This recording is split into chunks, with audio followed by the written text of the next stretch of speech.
Yaşlarının kileşegi гаиле проблем бәйленген. Шушы гаиле құру демография мәселелеріне қарата біз дискуссиялар һәм сөйләшүләрдә шу мәсьәләләрне алып куеп сөйләшәчәкбез. Яңадан махсус бер дискуссия оештырабыз. Бусы татар брендлары, нәрсә ул татар бренды һәм аны халыкка җиткерү юллары, татар брендларын турында сөйләшү һәркем ул брендны үзенчә аңлый. Kimgedir bu pişmak, kimgedir tüvete, kimgedir toprak, kimgedir sülge, kimgedir nerse azık kimgedir kiyim, salım. Yaşlarga eğer de 52 yaş saatlik doklad okuysa iken 40 yıllık şundan sindik yaşlarga bugün doklad okup gerek. Yaşlarga köngülüne barıp yetirgen söz gerek, ahamlı söz gerek. Eğer de o sözüne yeterlik sözün var iken, onlarla çıkacağım mümkün. Eğer de sözün yok iken, o şey çıkmalıydı. Анда катнашучыларны сайлап алу критерийлары ничек?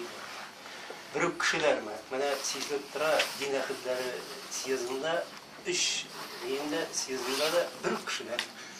Бар мы үзгәреш юкмы? Бу мәсьәлә. Bunu ayta olamiz. Birinchi forumdan birinchi forumga sostav bikni o'zgardi. Birinchi forumga keluvchilar albatta Qozonni keluvchilar ko'proq bo'lganda biz ansin o'zimizda sezdik. Qiziqsunu yog'idan da turli choralarga qatnashuv yog'idan da aktivlik yog'idan da shundan so'ng ikkinchisini, uchinchisini, to'rtinchisini situatsiya bikni o'zgardi. Ham aktivlik, ham qiziqsunu o'sha bora yoshlarning milliy masalalarga e'tibori ortdi. Тәбриз менә узган елгы форумнардан бу елгы форум кайсы ягы белән аерылып торачак? Бармы бер үзенчәлекле ягы?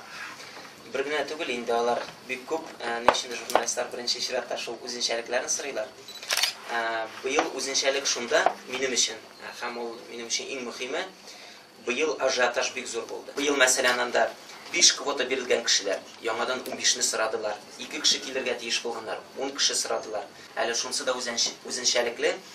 Элек без анкета җыйдык та, анкеталарны эшкәртеп кенә теге ярый сез делегат буласыз килегез дип әйтә идек. Димәк, быел аларга без бик күп биремнәр бирдек. Беренчесе ул анкетада татар яшьләре 2020 елда татар яшьләре яисә кайбер чакларда анда 2030 елда татар яшьләре дигән эссе яздылар алар. Шушы эсселарны эшкәрттек. Димәк, аларның карашы нинди киләчәккә? Алар киләчәктә үзләрен ничек итеп күрәләр? Үз балаларын яисә аларга алмашка килгән яшьләрне ничек итеп күрәләр? Менә шул фикерләрне җыйдык. Яңа проектлар тәкъдим итүчеләр булды арасында шушы тема кысаларында.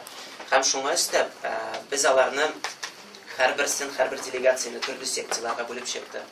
Актив делегацияларга без дискуссия вакытында сүз бирәбез. Димәк, татар бренды темасы астында алар шундый әйтәләр бит әле история успеха. Аларның уңыш тарихы.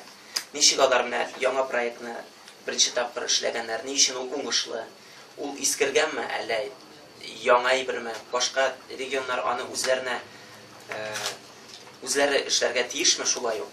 Яисә ул таратылмыйча шушы регионга гына хас булган булып калырга тиешме? Менә шунсы да яңалык.